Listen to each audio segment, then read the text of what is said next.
И благодарение на едно стреч олио успях да си направя ролата Стефани.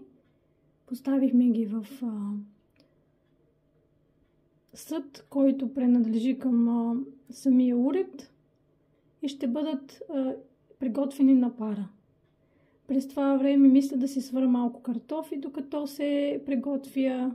Така спестяваме време, място.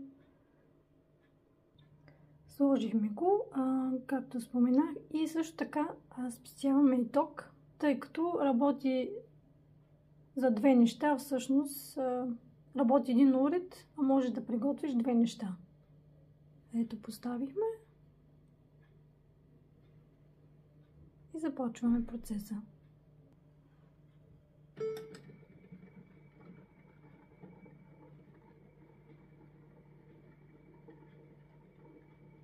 Така ще бъде при определени градуси. В случая мисля, че показваше 120 градуса за 40 минути. Най-хубавото на този уред е, че не се цапаш, не миришиш, не стоиш над котлон. Отиваш и си вършиш работа. Връщаш се след 40 минути, когато вече всичко е готово. Улеснява общо взето живота.